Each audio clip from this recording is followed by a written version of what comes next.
प्रेरक कथा।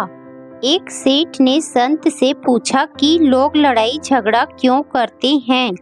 संत ने कहा कि मैं यहाँ भिक्षा लेने आया हूँ, तुम्हारे ऐसे सवालों के जवाब देने नहीं आया। क्रोध की वजह से काम बिगड़ जाते हैं, रिश्तों में तनाव बढ़ सकता है, इसीलिए क्रोध से बचना चाहिए। इस संबंध में एक लोक कथा प्रचलित है।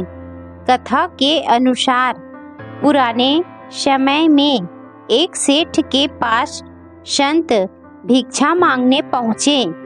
सेठ भी धार्मिक स्वभाव का था। उसने एक कटोरी चावल का दान संत को कर दिया। सेठ ने संत से कहा कि गुरुजी, मैं आपसे एक प्रश्न पूछना चाहता हूँ। संत ने कहा कि ठीक है, पूछो, क्या पूछना चाहते हो। सेठ ने पूछा कि गुरुजी, मैं ये जानना चाहता हूँ कि लोग लड़ाई झगड़ा क्यों करते हैं। संत ने कहा कि मैं यहाँ भिक्षा लेने आया हूँ, तुम्हारे मूर्खतापूर्ण सवालों के जवाब देने नहीं आया। संत के मुंह से ऐसा सुनते ही सेठ क्रोधित हो गया।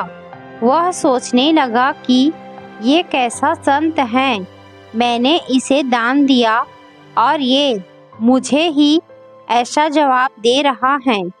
सेठ ने गुस्से में संत को खूब खरी खोटी सुना दी। कुछ देर बाद सेठ शांत हो गया। तब संत ने कहा कि जैसे ही मैंने तुम्हें कुछ अप्रिय बोला, तुम्हें गुस्सा आ गया।